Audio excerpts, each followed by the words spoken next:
نحمدہ نصلی علی رسولہ الکریم. سب صاحب ان 3 بار درود شریف دربار مقدس سرکار عالم صلی اللہ علیہ وسلم میں گزرانی ہے. اللہم صلی علی سیدنا مولانا محمد وعلی آل سیدنا مولانا محمد بعدد من صلی الصوم وصلی علی سیدنا مولانا محمد وعلی آل سیدنا مولانا محمد بعدد من قاد وقام.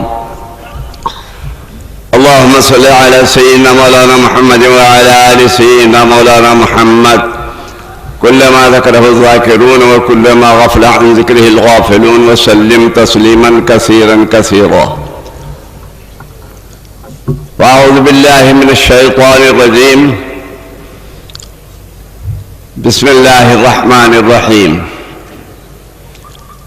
إنا أعطيناك الكوثر. عزیزان محترم، اللہ تبارک و تعالی حضور اکرم صلی اللہ علیہ وسلم کو ارشاد فرماتا ہے کہ اے حبیب، ہم نے آپ کو خیر کثیر عطا کیا ہے، امت کثیر عطا کی ہے اور حوض کوثر عطا کیا ہے. نہر کوثر سے آپ کے وجہ سے نہر کوثر کو مشرف کیا ہے. آپ حضرات نے جب سے بہت اچھی باتیں اور بہت ہی ضروری باتیں سماعت فرمائیں، لیکن کتنے افسوس کی بات ہے کہ آ گیا روز قیامت نہ جگہ میرے نصیب، جاگ اٹھے مردے غافل ابھی آرام میں ہے. آج جب اخبار میں اعلان آئے، کئی فون آئے، قادیانی ہیں کیا؟ یعنی اتنا نہیں معلوم کہ یہ اتنے مکار اور اتنے دغاباز لوگ ہیں جو ہمارے رسول صلی اللہ علیہ وسلم جن کے قدموں کی خاک پر ہماری 1000 جانیں قربان، ایسے سرکار کی برابری کا دعویٰ کرنے والا ایک ناپکار پیدا ہوتا ہے اور وہ دھڑلے سے اپنے غلط کاموں کی تشہیر کرتا ہے، اور ہم آتے جاتے ان کے پوسٹرز پڑھتے ہیں مگر ہم کو خود معلوم نہیں کہ ہے کیا قادیانی کون ہے. میرے بھائی، جب سے تو آپ نے بہت کچھ سنا، اور پھر ابھی مولانا نے جیسے فرمایا، حضور صلی اللہ علیہ وسلم کی ذات اقدس کے تعلق سے یا ایمان اور اسلام کے بارے میں کسی طرح بھی کوئی ایسی بات ہو تو ہم سب متفق ہیں. دوسرے بھی متفق نظر آتے ہیں مگر سنترے کے جیسے ہیں،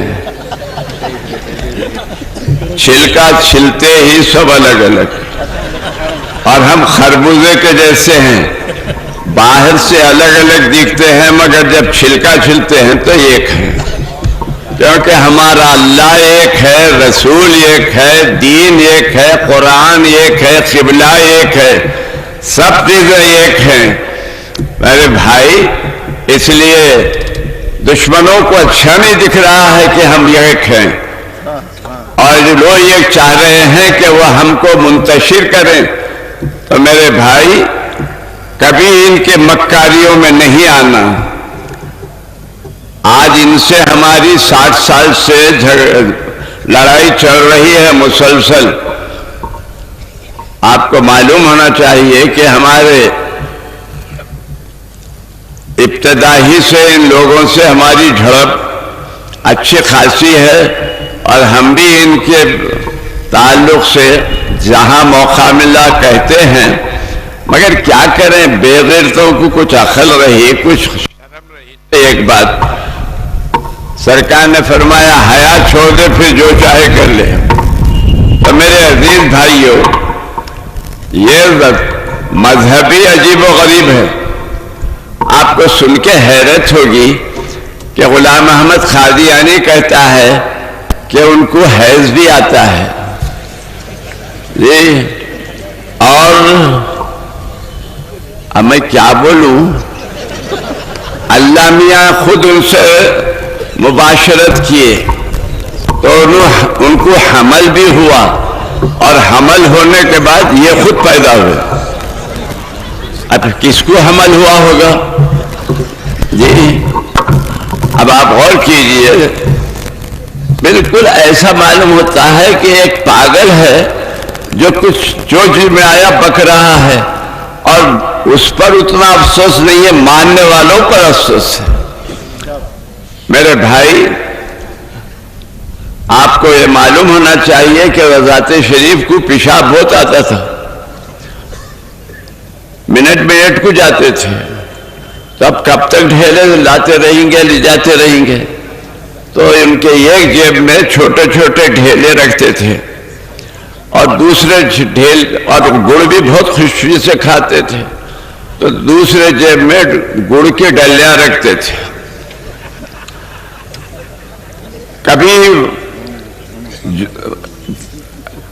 کبھی پیشاب کو بیٹھے تو گڑ سے طہارت کر لیتے تھے،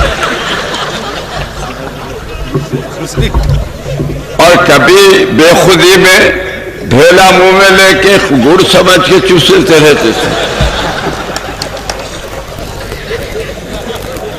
اب آپ بتائیے، ایسا کوئی نبی ہو سکتا؟ پھر سرکار کے بعد کون نبی آ سکتا ہے؟ سرکار خاتم النبیین ہیں۔ آپ ساری نبوتوں کو، سارے نبوتوں کے سلسلے کو اور رسالت کے سلسلے کو ختم کرنے والے ہیں۔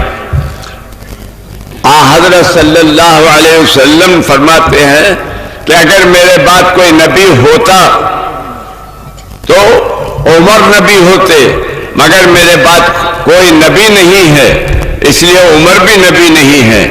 جب عمر فاروق کے جیسا فاروق اعظم نبی نہیں ہو سکا تو یہ ادھر کیڑے مکوڑے کیسا نبی بن سکتے ہیں؟ پھر انہوں نے کہا کہ میری صداقت کی یہ بات لکھ لو، سن لو کہ میری محمدی بیگم سے شادی ہوئیں گی۔ محمدی بیگم کوئی تھی ہوگی بیچاری، اس سے شادی ہوگی۔ اس کے باپ نے کیا کیا؟ دوسرے سے شادی کر دی۔ اب لوگ بولے حضرت وہ تو ادھر چلے گئی، بولے نہیں، وہ مرے گا، اس کا شوہر تو پھر میں کروں گا۔ پھر کیا ہوا؟ یہی غائب ہو گئے۔ اس کا شوہر بہالا، ان کے مرنے کے بعد بھی بہت دن زندہ رہا۔ اب ان کے مریدوں سے پوچھے، ان کے ماننے والے بغلولوں سے پوچھے کہ ارے بھائی، تمہارے مرشد تو بولے اس سے شادی ہوئی گی، وہ بھی چلے گیا، وہ بھی ختم ہو گیا، کیا بات ہے؟ تو کہا نہیں، ہمارے حضرت جو بول رہے ہیں وہ بالکل صحیح، قیامت تک محمدی بیگم کی کوئی نہ کوئی بیٹی، حضرت کے کوئی نہ کوئی پشت کے بعد کسی نہ کسی سے شادی ہوئی گی۔ معجزہ دیکھو ان کا جی، غور کیجیے آپ، کتنی مسخرے پنے کی باتیں بولوں ان کی، اور کیسے ان کے بارے میں ان کے عقلوں کے اوپر جو پتھر پڑے ہیں اس کو کیسے ہٹائیں گے۔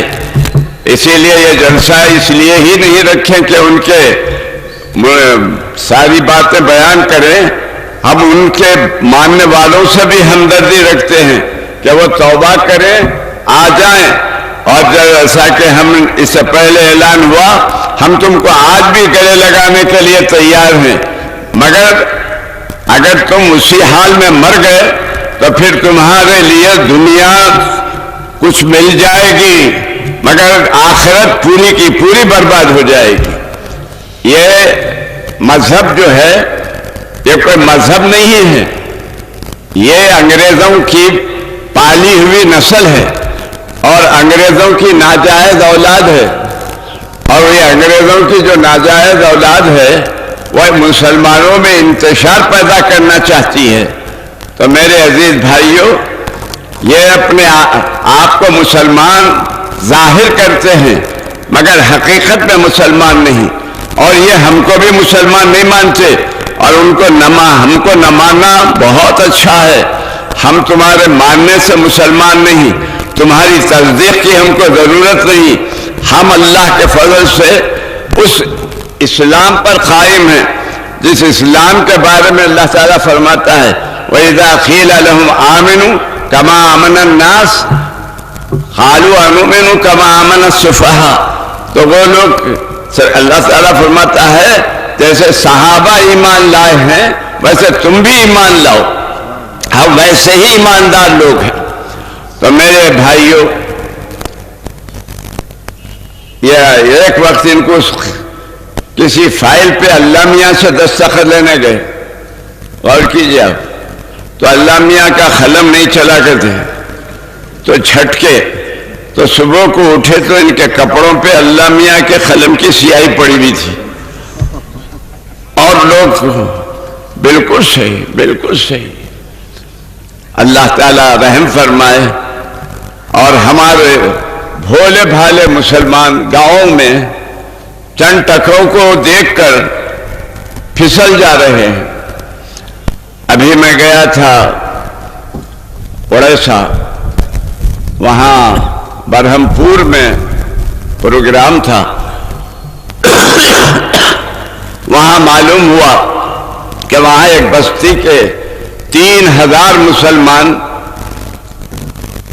قادیانی ہو گئے، مگر اللہ تعالیٰ جہاں ایسے نالائقوں کو بھیجتا ہے اللہ والوں کو بھی بھیج دیتا ہے۔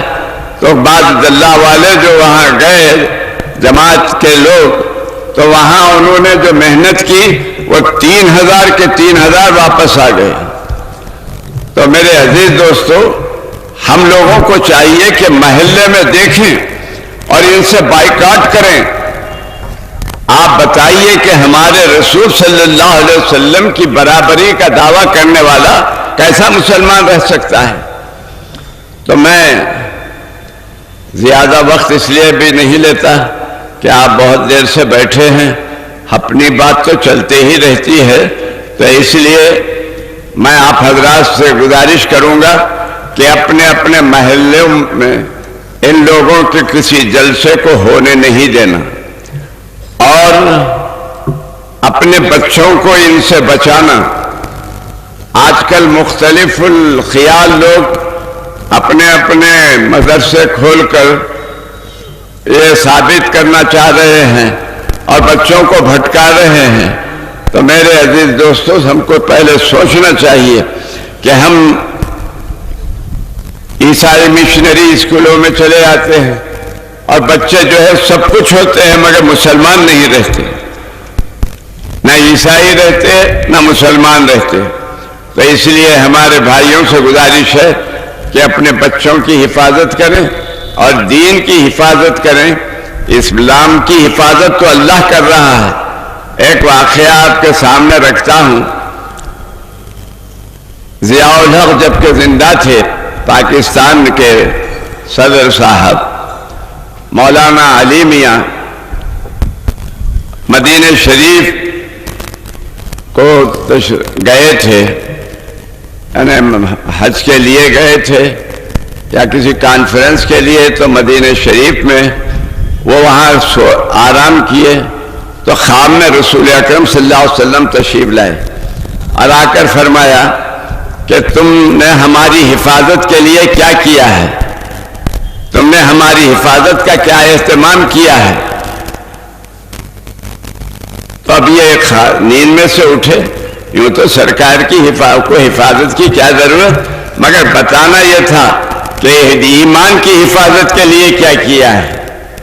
تو میرے بھائی، وہ جب واپس ہوئے تو ضیاء الحق کو انہوں نے کہا بھیجا، فون کیا کہ میں کراچی جا رہا تھا سیدھا انڈیا، میں کراچی پر ٹہل رہا ہوں، آپ سے کچھ بات بولنا ہے، حضور کا پیام پہنچانا ہے۔ تو وہ اپنے مقام سے، یعنی اسلام آباد سے کراچی آئے اور مولانا سے ان کی ملاقات ہوئی، تو مولانا نے